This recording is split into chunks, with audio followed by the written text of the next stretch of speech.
Já só, o Paraná terá toque de recolher a partir de hoje.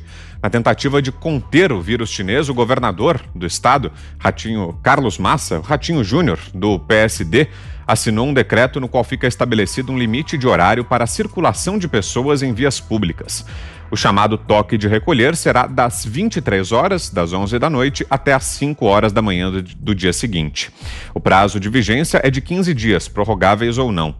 Ainda nesta quarta, São Paulo entrou na fase amarela no plano econômico de flexibilização. Com o recuo, lojas, shoppings, bares, restaurantes e academias voltarão a funcionar em horário reduzido até o dia 4 de janeiro. Fiuza. O governador do Paraná acredita que o coronavírus, é notívago, né? Ele tem essa firme convicção baseada em alguma ciência de fundo de quintal que ele deve ter. Eu acho, Vitor Brown, que esse tipo de medida é escárnio contra a população. Isso aí é escárnio contra a população. Eu custo a crer que nós estamos no limiar do ano 2021, né? Decorrido um ano de pandemia praticamente, vendo esses disparates, né? Quer dizer, então, eu quero perguntar ao governador do Paraná quais são as medidas para o transporte público, né? O que nós temos visto ao longo da pandemia no mundo todo, e que é o retrato mais acabado da hipocrisia, é que não há isolamento no transporte público, porque o povo que trabalha pelo transporte público está abastecendo as quarentenas VIP, que estão muito bem fechadas e blindadas e vivendo bem, obrigado. Aquela diretriz lá da Lady Gaga e do Mick Jagger, né? Together at home, não é isso? Todos juntos em casa. Esse que está espremido no ônibus, no Paraná, São Paulo, Rio de Janeiro, ele gostaria de olhar para essas estrelas estratosféricas e para essas autoridades delirantes e dizer, olha, se for, fique em casa, na casa do Mick Jagger, eu topo, me chama que eu vou. Agora, faz-se mais uma vez, né? Quer dizer, uma medida como foi feita na França, inclusive, né? Os maus exemplos estão se disseminando, né? Esse é outro contágio, né? Essa é a outra epidemia. E eu digo o seguinte, esta medida, esse tipo de medida, um toque de recolher, é uma medida de exceção. Isto solapa a democracia. Isto fere direitos fundamentais e constitucionais. A população está se acostumando a assistir essas ações discricionárias calada.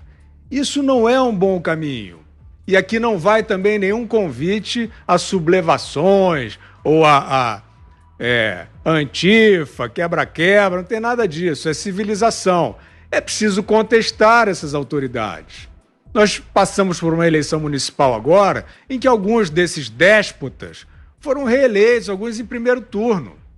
Então, desse jeito, o senhor Ratinho Júnior, ele pode tomar uma medida dessa, que não tem lastro científico algum, ele não tem como demonstrar eficácia no bloqueio do contágio da pandemia no estado do Paraná, e está fazendo uma medida que eu não sei se ele considera que seja, como disseram aí os outros políticos, estamos salvando vidas.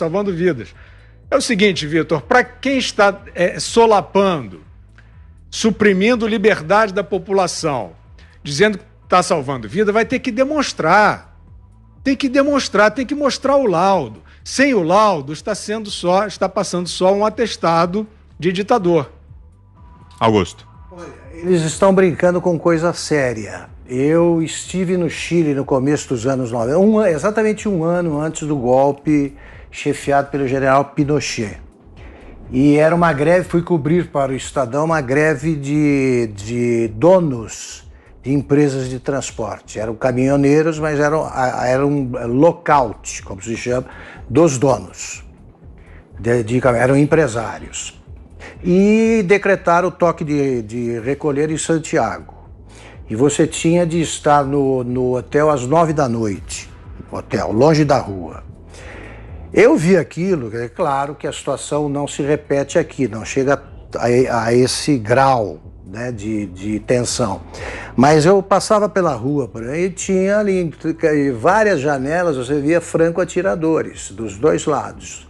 Era aquela situação que culminou num dos confrontos mais violentos da história do continente, né? O Palácio Presidencial foi bombardeado um ano depois. E, curiosamente, eu deveria ter guardado o meu salvo-conduto. A minha autorização para circular até esse horário foi assinada pelo chefe da área, que era o Pinochet.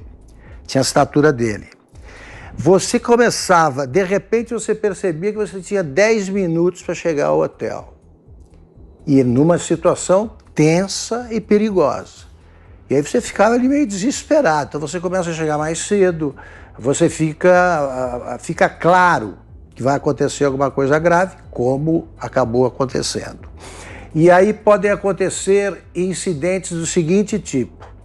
Um alemão, turista, que tinha problemas de surdez, ele não ouviu o guarda, o soldado que estava numa das guaritas ali apitar.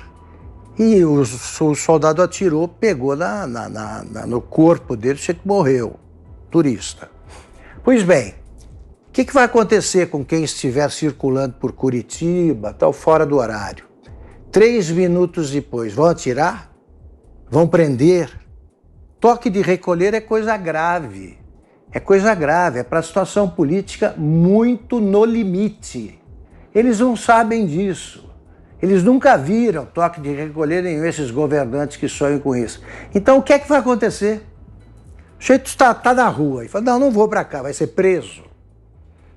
E como lembrou o Guilherme, o vírus é noturno, ele gosta de circular também no horário das boates e tal, para pegar os incautos que estão voltando para casa com um pouco de álcool na cabeça.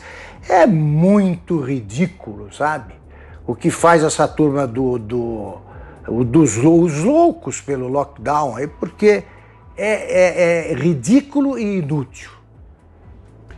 Zé. É total, né? Mando de restrição de uso de máscara em ambiente aberto e o pessoal fazendo esse tipo de coisa. Toque de recolher, você tem toda a razão, Augusto, é muito sério. Toque de recolher é uma supressão total da liberdade que a Constituição garante. Você tem o direito de ir e vir e se responsabiliza por suas ações. Não a esse ponto, mas a lei que foi elaborada, eu insisto aqui em dizer para que um dia o governo acorde e retire essa lei, ou publique uma nova, mas foi aprovada uma lei dura, elaborada por Henrique Mandetta e Sérgio Moro, no início da pandemia, que autoriza o Estado, né, o poder público, a deter pessoas que desobedeçam por uma quarentena ou não obedecem a qualquer tipo de condicionamento do serviço público.